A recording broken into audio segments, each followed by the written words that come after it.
धर्मस्य तदात्मानं सृजाम्यहम्। सदियों से कर्मयोग का संदेश देती रही है गीता।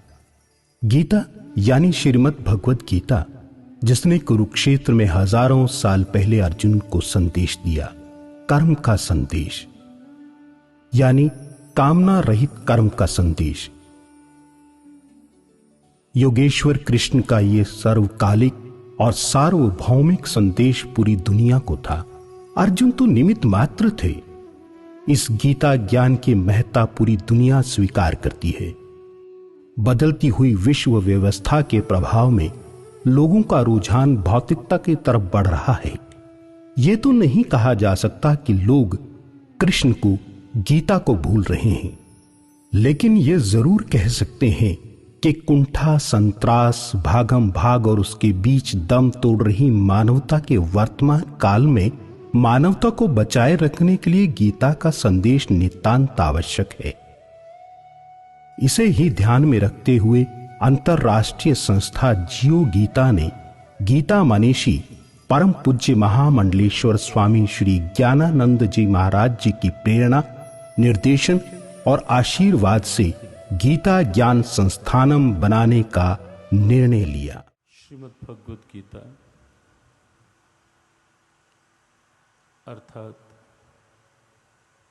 श्री भगवान के द्वारा गाया गया दिव्य गीत।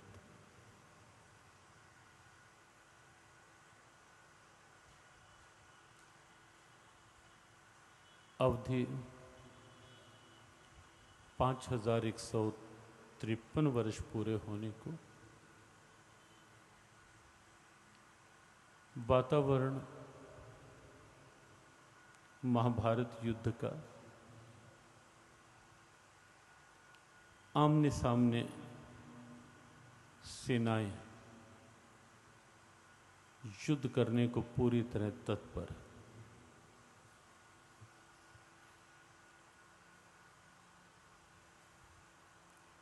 वातावरण में पूरी तरह कोलाहल, अशांति, तनाव, दबाव। कहीं शस्त्रों की टंकार, कहीं घोड़े, हाथी, उनकी चिंगाड़। पूरे वातावरण में एक अलग सा तनाव, आशंकाएं, दुविधाएं, हम जीतेंगे या वो, क्या होगा, भविष्य की चिंता। और ऐसे वातावरण में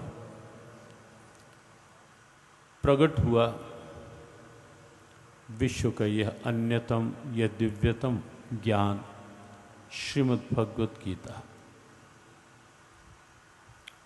विश्व के अधिकांश चिंतक आज भी चकित होते हैं, चौंकते हैं, ऐसा देखकर कि गीता जैसा ज्ञान और इतने अशांत वातावरण में, इतने हलचल के वातावरण में, जबकि प्रायः कहा ऐसा जाता है कि जहाँ कोई ज्ञान की चर्चा हो, सत्संग की बात हो, वहाँ वातावरण में शांति होनी चाहिए, कोलाहल ना हो, अशांति ना हो, तनाव ना हो, एक खुले वातावरण में, शांत वातावरण में।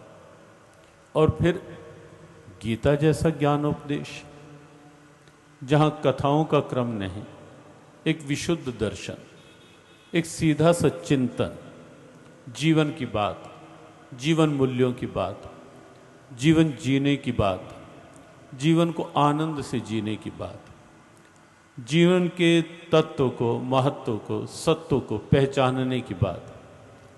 जहाँ इस ढंग की बात हो, सीधी दार्शनिक लाक्षणिक चर्चा हो, और वो चर्चा एक अस्थिर वातावरण में हो, तो स्वाभाविक है विश्व के चिंतकों का चौंकना और चकित होना कि कि ऐसा क्या और ऐसा क्यों।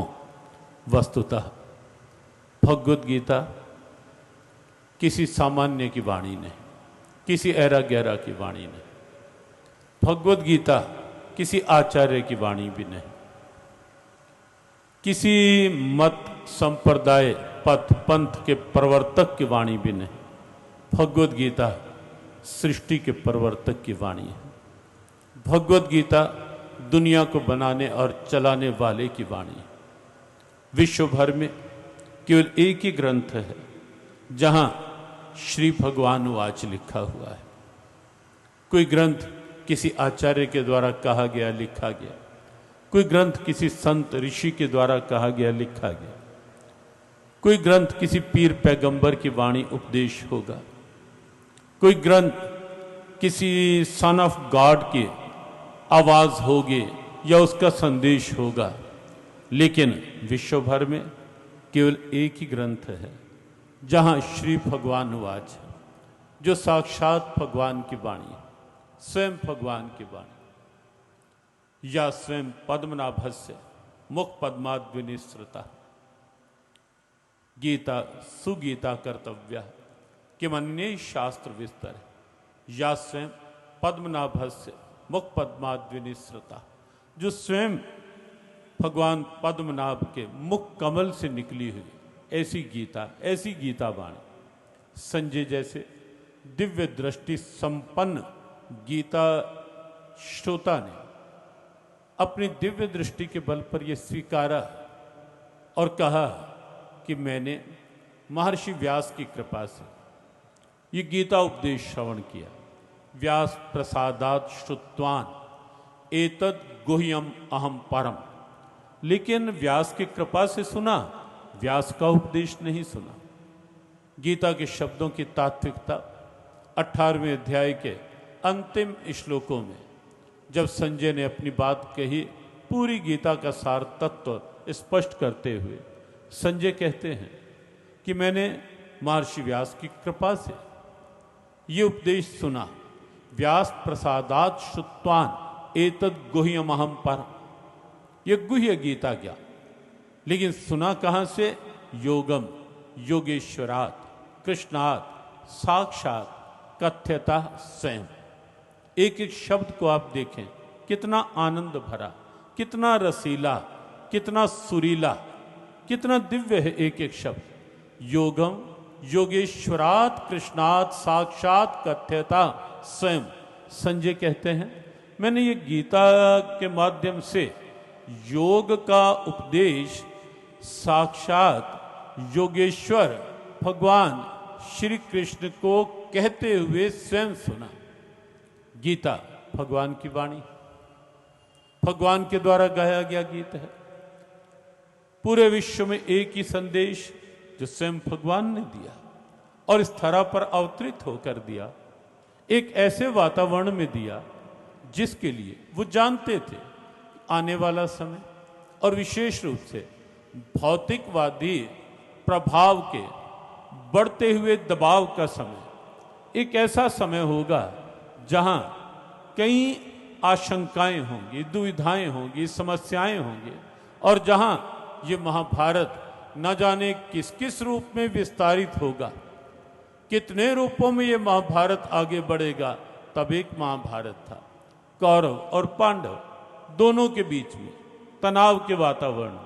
लेकिन आज हम देखें भगवान श्री कृष्ण के उपदेश की वह दिव्यता आज पूरे वातावरण में आपको दिखाई देगी कि कहीं ना कहीं महाभारत तब एक था, आज महाभारत के अनेक रूप हैं, अनेक स्थितियां, कहीं जाति के नाम पर, कहीं वर्ग के नाम पर, कहीं भाषा, कहीं भूषा, कहीं मेर तेर के नाम पर, ये मेरा ये तेरा। धृतराष्ट्र की वही बात, माम कह पांडवा शैव कि मकुर्वत संजय। जो धृतराष्ट्र ने कहा संजय मेरे और पांडु के पुत्र, ये भेद बुद्धि जो थी वो भेद बुद्धि आज आप पाएंगे कहीं ना कहीं अंदर भेद बुद्धि, मेर तेर की भावना, कहीं ना कहीं परिस्थितियों के द्वंद्व, वृत्तियों के द्वंद्व, अंदर की महाभारत, और कहीं बाहर महाभारत आप पाएंगे किसी न किसी रूप में ये मेरा, ये तेरा, और बीच में महाभारत। भगवान गोविंद जानते थे कि महाभारत आगे आने वाले समय में कई रूपों में आगे विस्तारित हो सकती है, और इसीलिए उन्होंने तब उस वातावरण में ये उपदेश देना उचित समझा जिस वातावरण के लिए उन्हें ज्ञान था कि आने वाला समय ऐसी स्थितियों का होगा, आने वाले समय में ये सब होगा। गीता इसीलिए कल एक बात कही गई थी, जितना प्रासंगिक उपयोगी गीता का उपदेश तब था उससे कहीं कहीं अधिक आज है। जितना आवश्यक गीता का उपदेश तब उस अर्जुन के लिए था, उससे कहीं कहीं अधिक अर्जुन की मनोदशा वाले ढेरों ढेरों लोगों के लिए आज गीता उपदेश की आवश्यकता अनुभव की जा रही। और भगवान गोविंद केवल ग्वाल बाल तो थे नहीं, भगवान गोविंद केवल रास रचैया नहीं थे, माखन चुरैया नहीं थे, चीर चुरैया नहीं थे। हाँ, वो उनकी लीलाओं के अलग अलग रूप थे, अलग अलग स्वरूप थे। लीला पुरुषोत्तम है भगवान कृष्ण, और उनकी लीलाएं अलग अलग रूपों में, विभिन्न रूपों में प्रकट होती रही और वो लीला करते रहे। वो उनके लीला स्वरूप थे। लेकिन भगवान श्री कृष्ण का जो तात्विक स्वरूप है वो तो है सर्व अंतर्यामी का, सर्वव्यापी का। वो कण कण में है, कण कण उनमें है। सर्वभूतात्मा का स्वरूप उनका है। और इसीलिए बड़ी आधिकारिक वाणी से वो भगवत गीता में कहते हैं, अतीत, वर्तमान और भविष्य मेरे से कुछ भी छिपा हुआ नहीं। वेदाहम समतीता वर्तमानानि चार्च भविष्याण च भूतानि माम तु वेद न कश्चन। बड़ी आधिकारिक वाणी से गीता के गोविंद कहते हैं कि अतीत में जो कुछ हुआ वो मैं जानता हूं, वर्तमान में जहां जो हो रहा है मेरे से छिपा हुआ नहीं, और भविष्याण च भूतानि, भविष्य में किसी भी प्राणी के साथ भीतर बाहर, क्योंकि बहिरंतश्च भूतानाम अचरम चरम एवच, ये उनका तात्विक स्वरूप है कि प्राणियों के बाहर भी वो हैं, अंदर भी वो हैं, और इसलिए भविष्य की कोई स्थिति भी उनसे छिपी हुई नहीं। गीता के कृष्ण भली प्रकार जानते थे कि उनके अंतर्धान होते हैं, उनके लीला संवरण करते हैं, कलिकाल अपने पांव पसारने प्रारंभ कर देगा। ये भली प्रकार जानते थे। और कलिकाल का प्रारंभ भी तभी से है जब से भगवान श्री कृष्ण इस धराधाम से तिरोहित हुए, जब से उन्होंने इस धराधाम से अपनी लीलाओं का संवरण किया, तभी से कलिकाल का प्रारंभ माना जाता है। और वो जानते थे कि उनके लीला संवरण करते ही कलिकाल का प्रभाव अपने पांव पसारने प्रारंभ कर देगा, और उस कलिकाल के प्रभाव में धन आगे हो जाएगा, धर्म पीछे हो जाएगा। ऋषियों की बनाई हुई एक व्यवस्था वो कहीं ना कहीं चरमराती हुई दिखाई देगी। ऋषियों ने व्यवस्था बनाई जीवन को सही ट्रैक पर जीने के लिए। हमारे ऋषियों ने कहा, धर्म, अर्थ, काम और मोक्ष, ये चार पड़ाव, बेस, आधार, नींव धर्म का हो। और धर्म पर आधारित धनोपार्जन हो, अर्थ हो, और उस धर्मोपार्जित अर्थ के द्वारा जीवन की आवश्यकताओं की, कामनाओं की पूर्ति हो, और लक्ष्य मोक्ष हो। ये चार स्थितियां ऋषियों ने कही, धर्म, अर्थ, काम और मोक्ष। लेकिन भौतिकवाद के बढ़ते प्रभाव में कलिकाल में अर्थ आगे और धर्म पीछे, ये आप प्राय देख रहे हैं। भ्रष्टाचार किस चीज का नाम है? सदाचार और भ्रष्टाचार, ये दोनों शब्दों में अब देखें एक बड़ा सीधा सा भेद। सदाचार क्या है? सत, जहां सत आगे है। आचार के साथ जहां आगे सत जुड़ा है वहां सदाचार है। और सत कहें या धर्म कहें, बात एक ही है। धर्म और परमात्मा दो नहीं, एक ही हैं। रामो विग्रहवान धर्म, राम साक्षात धर्म के मूर्तिमान विग्रह हैं। यतो कृष्ण ततो धर्म, जहां कृष्ण है वहीं वहीं धर्म है। एक बड़ी सीधी सी बात, भगवान और धर्म दो नहीं। और सदाचार क्या है? जहां सत आगे है वहां सदाचार है। जहां आचार के साथ सत है, ईश्वर है, धर्म है, वो सदाचार है।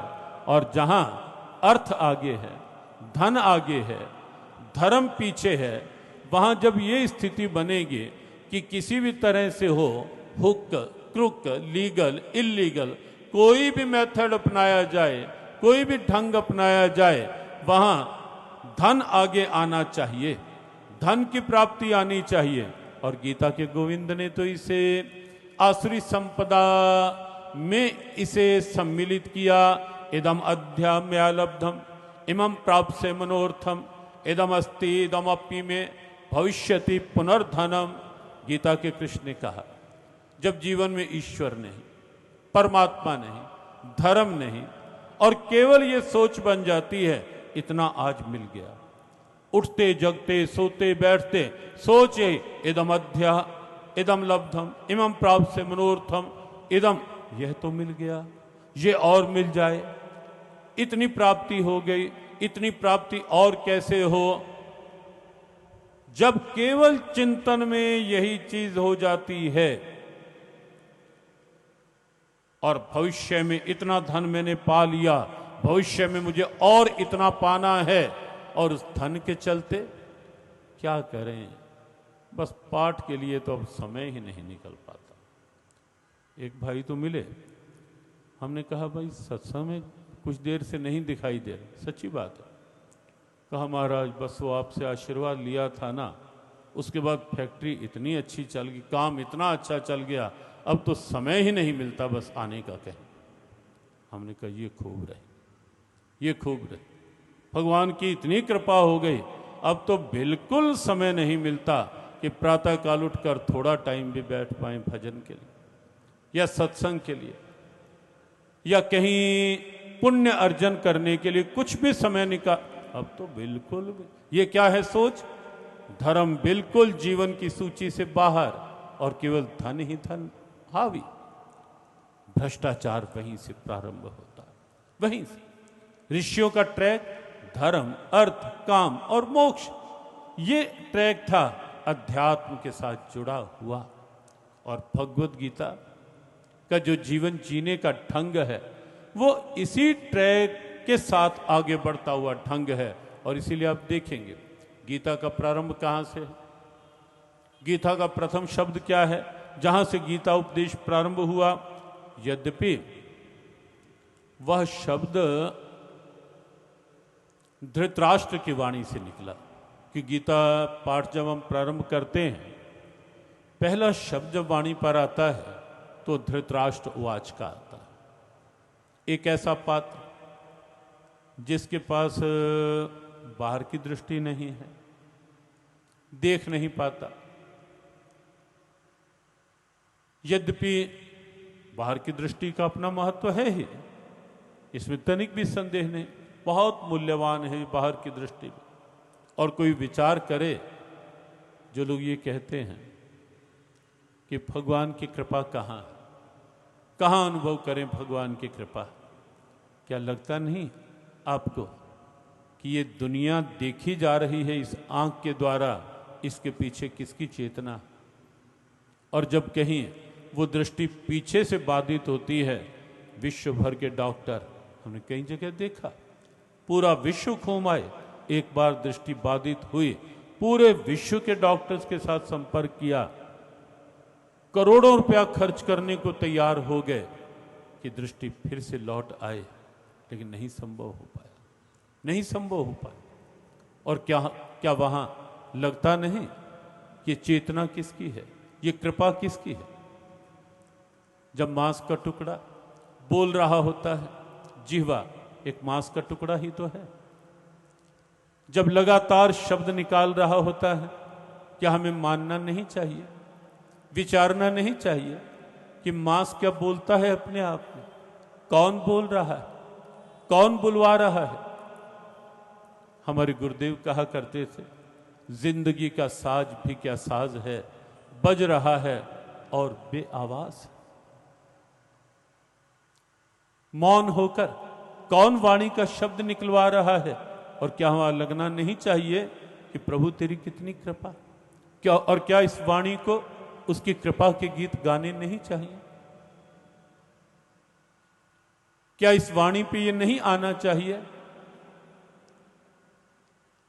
तेरी कृपा का कैसे बखान करूं, तेरी कृपा का कैसे बखान करूं, तेरी कृपा का कैसे बखान करूं, तेरी कृपा का कैसे बखान करूं, मौन वाणी है कैसे गुणगान करूं, मौन वाणी है कैसे गुणगान करूं, बस भाव ही मेरे स्वीकार कर लो, बस भाव ही मेरे स्वीकार कर लो, बस भाव ही मेरे स्वीकार कर लो, जहां देखूं दिखे तू ही मुझे ऐसा वर दो, बस भाव ही मेरे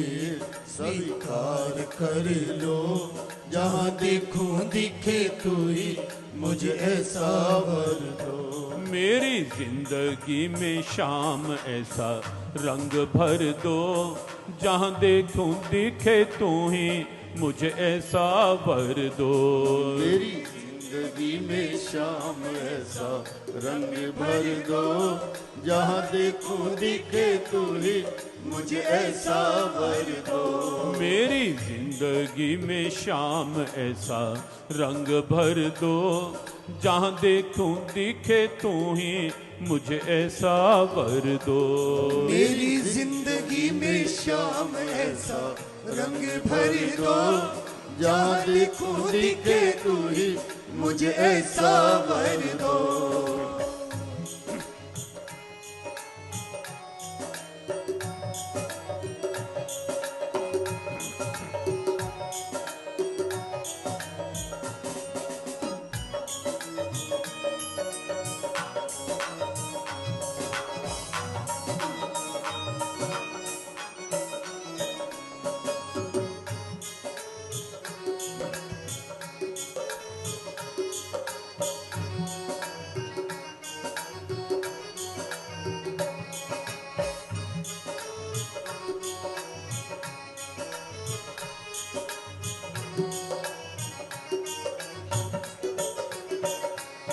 मेरी नजरों को तेरा नजारा मिले, मेरी नजरों को तेरा नजारा मिले, मेरी नजरों को तेरा नजारा मिले, मेरी नजरों को तेरा नजारा मिले, हरदम जिंदगी को तेरा सहारा मिले, हरदम जिंदगी को तेरा सहारा मिले, मेरी नजरों को तेरा नजारा मिले, मेरी नजरों को तेरा नजारा मिले, हरदम जिंदगी को तेरा सहारा मिले, हरदम जिंदगी को तेरा सहारा मिले, मेरे कृपा बिहारी ऐसी कृपा कर दो, कृपा बिहारी ऐसी कृपा कर दो, मेरे कृपा बिहारी ऐसी कृपा कर दो, जहाँ देखूं दिखे तू ही मुझे ऐसा वर दो, मेरे कृपा बिहारी ऐसी कृपा कर दो, जहाँ देखूं दिखे तू ही मुझे ऐसा वर दो। मेरी जिंदगी में शाम ऐसा रंग भर दो, जहाँ देखूं दिखे तू ही मुझे ऐसा वर दो। मेरी जिंदगी में शाम ऐसा रंग भर दो, जहाँ देखूं दिखे तू ही मुझे ऐसा वर दो।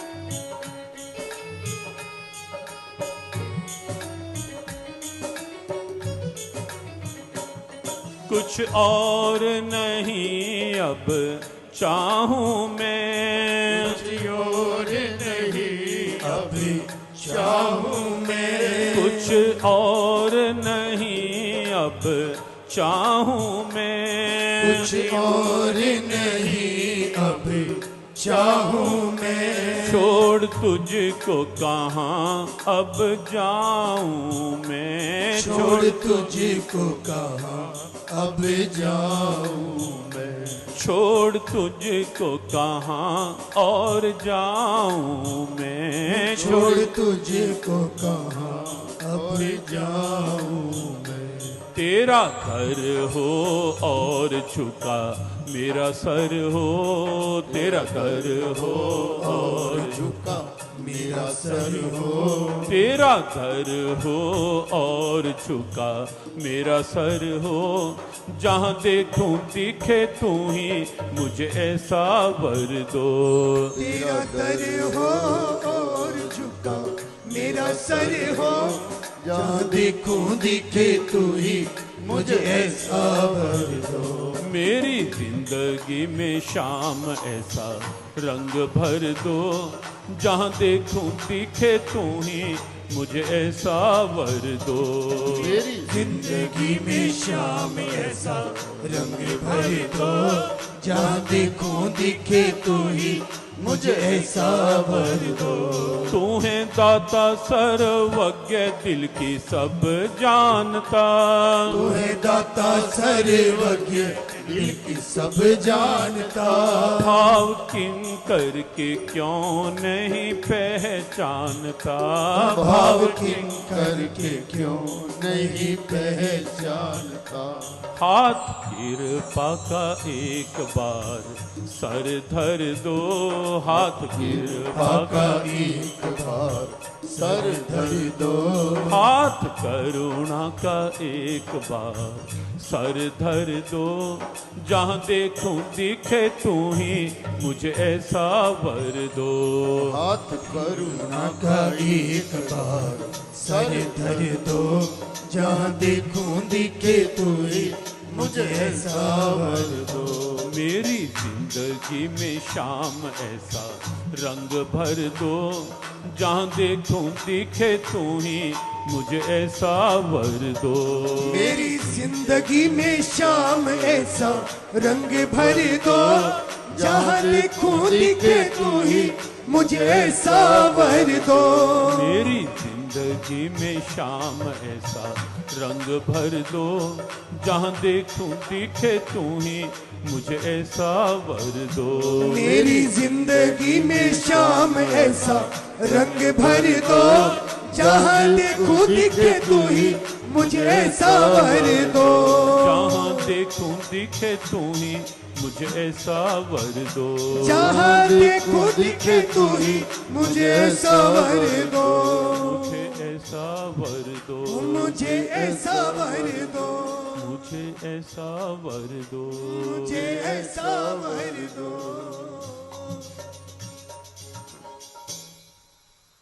शरीर में यदि चेतना है तो केवल और केवल उसकी कृपा शक्ति।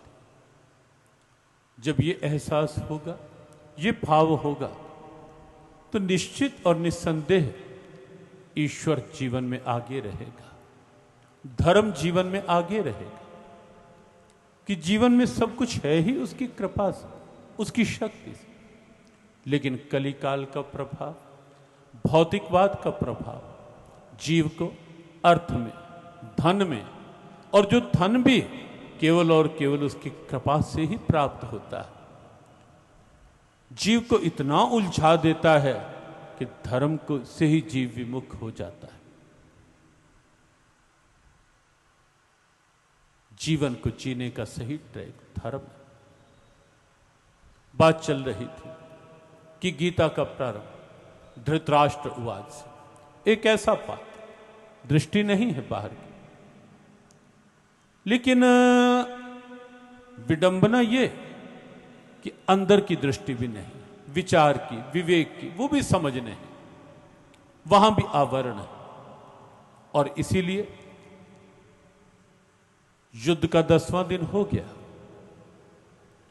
पूरा कुरुकुल संहार के कगार पर खड़ा है। इस समय पितामह भीष्म शरशैया पर पहुंच चुके हैं, युद्ध करने में बिल्कुल अक्षम हो चुके हैं, अयोग्य। लेकिन तब भी धृतराष्ट्र के मन की भेद बुद्धि नहीं गई। तब भी धृतराष्ट्र को यह लगता है कि संजय मेरे और पांडु के पुत्र, माम कह पांडवश्च, मेरे और पांडु के पुत्र। लेकिन एक बात जो धृतराष्ट्र की वाणी से अच्छी प्रेरणा की निकली, अच्छी सोच की निकली, कि गीता का प्रारंभ था। गीता का प्रारंभ भी कहीं ऐसे शब्द से होता जिस शब्द में ही कुछ विसंगति होती, विकृति होती, तो शायद गीता जैसे ग्रंथ के साथ एक प्रश्न चिन्ह खड़ा होता कि गीता जैसे ग्रंथ का प्रारंभ। और इसीलिए भगवान गोविंद की प्रेरणा कहीं ना कहीं रही होगी, और धृतराष्ट्र जैसे विवेकहीन व्यक्ति, पक्षपाती, भेद बुद्धि जहां है, ऐसे व्यक्ति की वाणी से भी जो पहला शब्द निकला गीता का, वो धर्म क्षेत्र कुरुक्षेत्र के रूप में निकला। गीता का प्रारंभ धर्म के साथ हुआ, और गीता का विश्राम संजय उवाच की बात, क्योंकि धृतराष्ट्र ने संजय से बात की गीता में। एक और कुरुक्षेत्र में भगवान कृष्ण आमने सामने अर्जुन को उपदेश दे रहे हैं। अर्जुन सुन रहा है, भगवान सुना रहे हैं। गीता उपदेश की एक स्थिति यह है, एक दिव्यता यह है। लेकिन एक पक्ष और है हस्तिनापुर में, जहां का सिंहासन महाभारत का मूल कारण बना, वह हस्तिनापुर। और वहां सिंहासन पर धृतराष्ट्र अविवेक, अविचार, अज्ञान, अभिमान का प्रतीक धृतराष्ट्र उस सिंहासन पर है। और जब जब सत्ता अज्ञान के हाथ में होगी, विवेक विचार की अनभिज्ञता में सत्ता होगी, वहां कहीं ना कहीं महाभारत जन्म ले सकते हैं, कभी भी, कहीं भी। हस्तिनापुर की सत्ता पर अविवेक है, अविचार है, अभिमान है धृतराष्ट्र के रूप। लेकिन चिंता मन में है कि कुरुक्षेत्र में युद्ध हो रहा है, इस सिंहासन को लेके हो रहा है। और कल एक बात जो कल के श्रोता हैं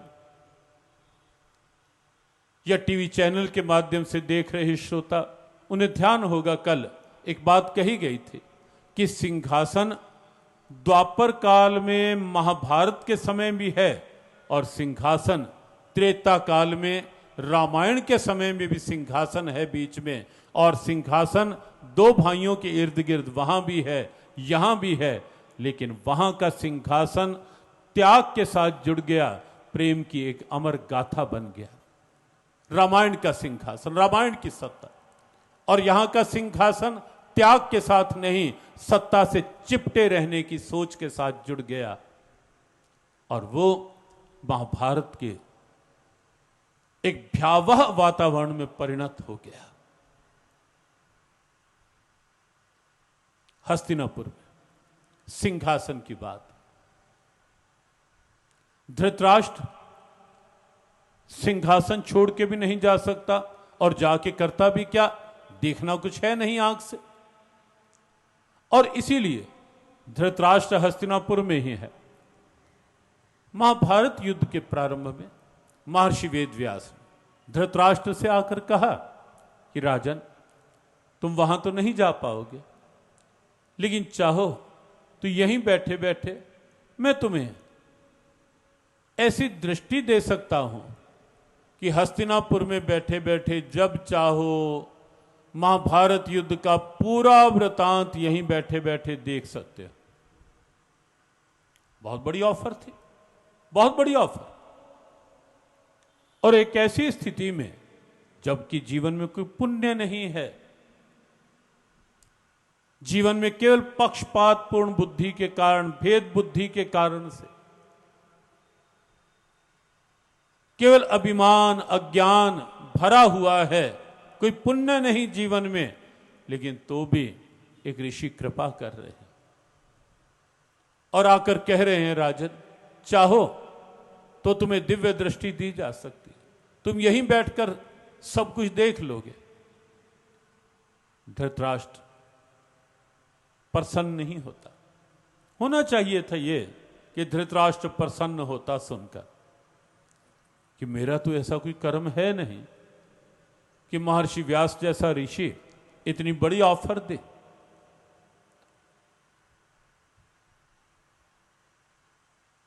धृतराष्ट्र प्रसन्न नहीं हुआ, व्यथित हो गया, चुप हो गया, कुछ क्षण सहम गया, उत्तर नहीं दे पाया। महर्षि व्यास ने कहा, राजन, सोच में क्यों पड़ गए? धृतराष्ट्र ने कहा, महर्षि, मैं ये दृष्टि नहीं ले सकता, नहीं लेना चाहता। लेकिन क्यों? धृतराष्ट्र कहता है, महर्षि, एक बात बताओ,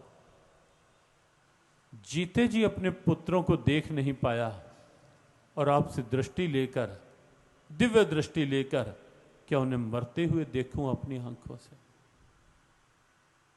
मैं नहीं चाहता। चिंता।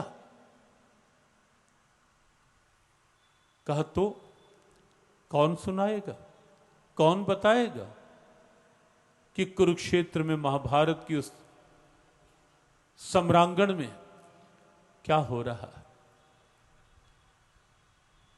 धृतराष्ट्र ने कहा, महर्षि,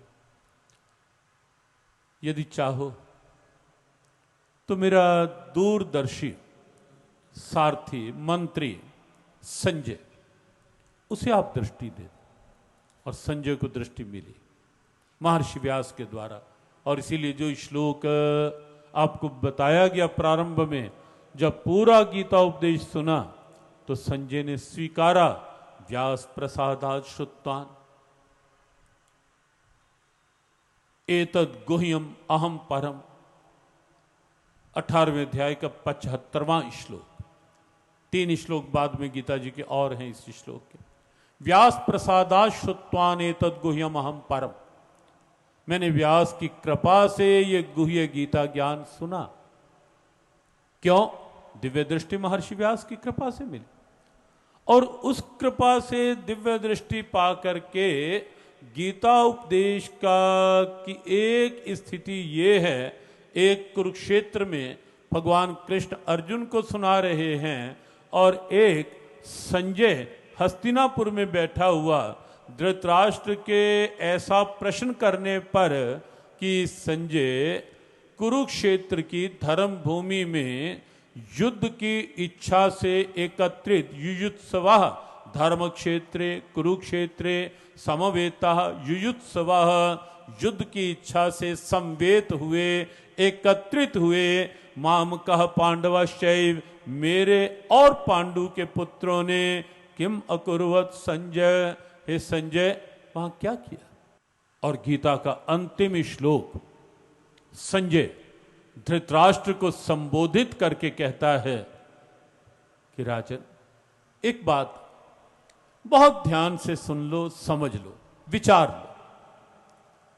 गीता उपदेश का निष्कर्ष मैं बता रहा हूं आपको, और निष्कर्ष ये है गीता उपदेश का कहो या पूरे महाभारत युद्ध की स्थिति कहो, निष्कर्ष की स्थिति ये है, यत्र योगेश्वरः कृष्णो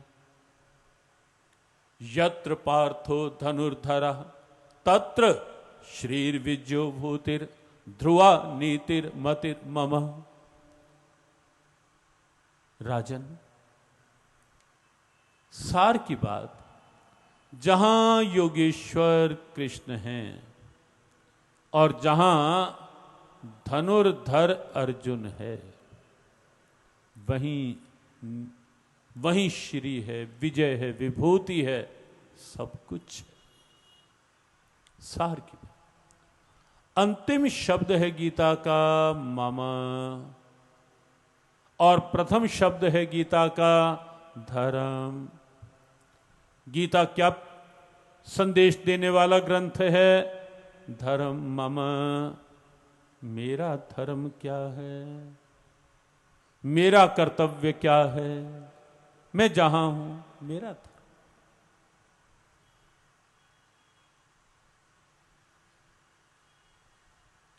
धर्म जीवन में आगे रहे, बहुत आवश्यक, बहुत आवश्यक। धर्म की नींव बने और उस पर आगे अर्थ का महल हो, या जितना भौतिकवाद का महल हो बने, कोई बुराई नहीं। देखो, बड़ा सीधा स्वभाव है। आज जिस समय में हम सब हैं, भौतिकवाद के प्रभाव का समय है। पिछले कुछ 20-30 वर्षों में इतने नए नए साधन संसाधन जुटाए गए हैं भौतिकवाद में, इतनी सुविधाएं मनुष्य को प्राप्त हो रही हैं, हुई है। बुरा नहीं, ठीक है समय के साथ साथ, लेकिन अच्छा यही है कि भौतिकवाद और अध्यात्म का संतुलन बना के हम जिए। बहुत आवश्यक है, बहुत आवश्यक। किसी भी रूप में आप देखें, आपके मन में कोई भी शंका हो, इसे लेकर कोई प्रश्न हो, आप करें, खुलकर करें। लेकिन ये सीधी सी सोच है कि बहुत आवश्यक, बहुत बड़ी आवश्यकता है कि भौतिकवाद के साथ अध्यात्म मिलकर रहे, आगे रहे अध्यात्म, फिर भौतिक, फिर संसार। गीता ने आसुरी संपदा की बात जहां प्रारंभ की, वहां सबसे पहला श्लोक ये कहा, प्रवृत्तिम च निवृत्तिम च जना न विदुरासुरा न शौचम न अपि चाचारो न सत्यम तेषु विद्यते। गीता ने सबसे पहली बात कही कि कहां से इस देव दुर्लभ मनुष्य जीवन में राक्षसी स्थितियां उत्पन्न होती हैं। सबसे पहली बात कही कि जहां प्रवृत्तिम च निवृत्तिम च जना न विदुरासुरा, जहां मनुष्य यही नहीं सोच जान पाता कि प्रवृत्ति कहां होनी चाहिए और निवृत्ति कहां। उर्दू के एक बड़े अच्छे भक्त शायर हुए, ख्वाजा दिल मोहम्मद, भगवत गीता पर बड़ा अद्भुत तर्जुमा, अनुवाद भी उन्होंने किया। हमारे गुरु आश्रम में वो अनुवाद खूब प्रचलित रहा। उन्होंने साथ कुछ 2-2 पंक्तियों में कुछ बड़ी प्रेरक बातें लिखी, बहुत प्रेरक। आईना इखलाक शायद उनकी उस पुस्तक का नाम। और हमारे गुरुजी उनकी उन पंक्तियों को अपनी सत्संग वार्ताओं में प्राय लिया करते थे। और उन पंक्तियों में वैसे तो सुनाने लगे तो ढेरों ढेरों, केवल 2 पंक्तियों में बात, एक पंक्ति में प्रेरणा और एक पंक्ति में दृष्टांत साथ, सारी की सारी। जैसे एक देखें, एक जगह वो लिखते हैं, उसी में वो खुश है जिसे जिसकी चाह। और आगे उदाहरण देते हैं कि मक्खी भी गोबर पे है बादशाह। पंक्तियां 2 हैं, मक्खी उसको वहीं तक उसका जीवन है, उसको वहीं। एक जगह वो लिखते हैं रहें खुश गधों पर गधों के सवार। हाँ, कोई गलत अर्थ ना ले, और गलत अर्थ के लिए है भी नहीं। हाँ, किसी को अगर अच्छाइयों पे सवार होना हो, इन पंक्तियों के द्वारा होना भी चाहिए। रहें खुश गधों पर गधों के सवार, घोड़े पे चढ़ने से झिझके कुम्हार। हाँ, पंक्ति है, ये बड़ा गहरा गहरा इशारा है इसके पीछे। और ऐसी जो बात हम प्रसंग के साथ कहने लगे, वैसे सुनाने लगे ऐसी पंक्तियां ढेरों हैं, लेकिन प्रसंग के अनुसार वो एक जगह लिखते हैं, उस आका का घोड़ा मरे या जिए। प्रश्न किया उन्होंने, उस आका का घोड़ा मरे या जिए। आका मालिक, वो कहते हैं उस मालिक का घोड़ा मरेगा या जिएगा। अच्छा, किसका? तो आप देखें पंक्ति कितनी प्यारी। उस आका का घोड़ा मरे या जिए, जो दाना ना डाले खरेरा करे। खरेरा करना, घोड़ों की जब सफाई करनी होती है, घुड़साल में प्राय ऊपर वो खरेरा करते हैं, कुछ एक विशेष उपकरण होता है, उससे घोड़े के ऊपर से सफाई करते हैं, फिर धुलाई करते हैं। तो उन्होंने लिखा, उस आका का घोड़ा मरे या जिए, किसका? जो दाना ना डाले, जो खाने को तो उसको कुछ दे नहीं रहा, और ऊपर से बार बार सारा दिन खरेरा किए जा रहा है। और सोचो, मरेगा या जिएगा वो? और आज के भौतिकवाद पर कितना तीखा और सीधा व्यंग्य है ये, कि केवल बाहरी सुविधाओं की लीपापोती का युग, दौर, केवल बाहर के प्रदर्शन का दौर। शादियां हैं तो प्रदर्शन, और हर चीज में एक दौर चल रहा है, लेकिन अंदर की स्थिति, न बुद्धि का ध्यान, न मन का ध्यान।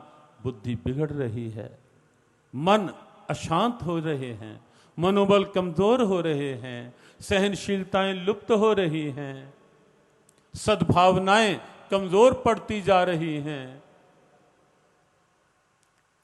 जीवन कैसा? भगवत गीता एक ऐसे जीवन की प्रेरणा, जहां ये नहीं कि शरीर का रख रखाव नहीं। गीता अगर आप ध्यान से पढ़ें, आपको लगेगा कि शरीर के सही रक्षण संरक्षण की बात जिस ढंग से गीता ने कही है, कर्म योग के प्रकरण में, अगर आज का भौतिकवाद उसे भी मान ले तो बहुत बड़ी उपलब्धि होगा, बहुत बड़ी उपलब्धि।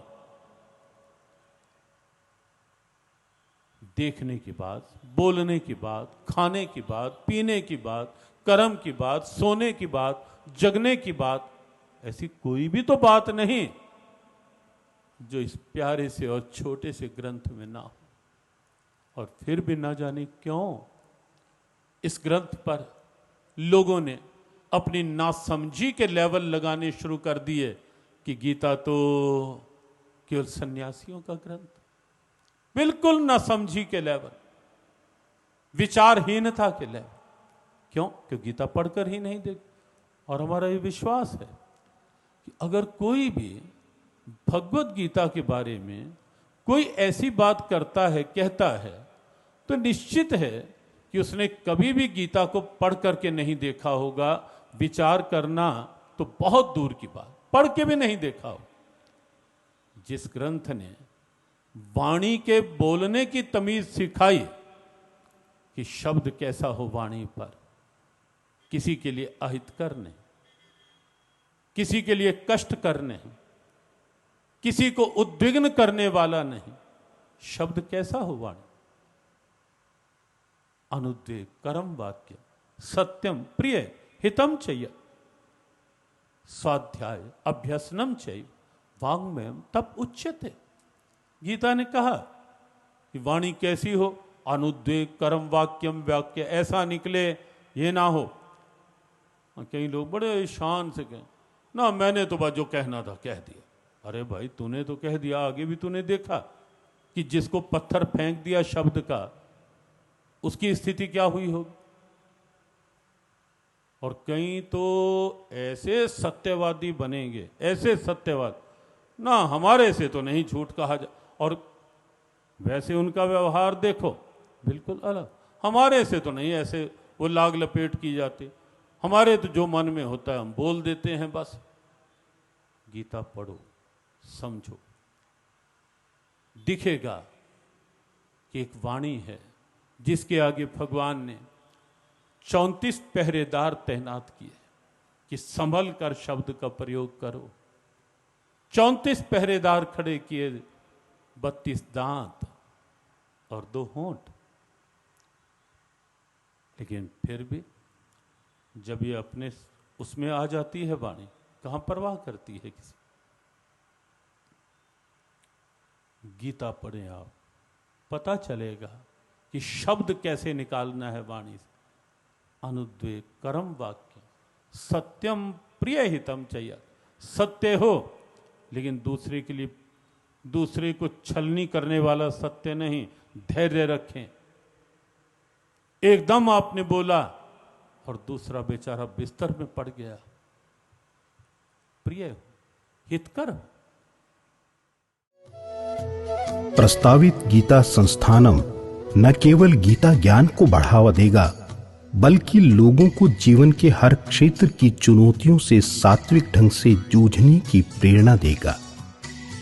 इस संस्थानम में सेवा मंगलम, आराध्य मंदिरम, प्रशासकीय विभाग, गीता संग्रहालय, गीता ऑडिटोरियम, ध्यान मंदिरम, श्याम रंग फव्वारा, भगवत गीता पुस्तकालय, गीता शोध केंद्र, गीता गुरुकुलम छात्रावास, वानप्रस्थ आवास, सेवायत आवास, जियो गीता आवासीय विभाग, यज्ञशाला, गुरुदेव कुटीर और संत निवास इस तरह से बनाए जाएंगे कि जीव मात्र के कल्याण का आलोक सर्वत्र दिखाई दे। संस्थानम का उद्देश्य संस्कृत शिक्षा को बढ़ावा देना और शुद्ध उच्चारण के साथ कंठस्थ किए हुए गीता अनुरागियों को गीता रत्न से सम्मानित करना होगा।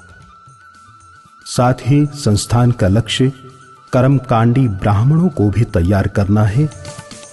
आओ हम सब अपनी सद्भावनाएं जोड़ें गीता से, गीता ज्ञान संस्थानम से, एवं मिलकर आगे बढ़ें तनाव मुक्त जीवन, प्रदूषण मुक्त वातावरण और सद्भावना युक्त समाज एवं स्वच्छ, स्वस्थ, सबल, समृद्ध भारत की ओर। जियो गीता के संग, सीखो जीने का ढंग। साहित्य के इस संसार में है सत्य की अनुभूति, चिंतन सनातन धर्म की परंपराओं का। गीता प्रेरणा युवाओं के जीवन के उत्थान के लिए। इसमें निहित है एक ऐसी व्याख्या जो श्रीमद् भगवत गीता को वर्तमान परिस्थितियों में सरलता और सुगमता से समझा सकती है। गीता प्रेरणा और श्री कृष्ण कृपा साहित्य पूज्य श्री स्वामी जी के प्रवचन एवं भजन की डीवीडी प्राप्त करने हेतु संपर्क करें। श्री कृष्ण कृपा धाम, परिक्रमा मार्ग, वृंदावन, मथुरा, भारत।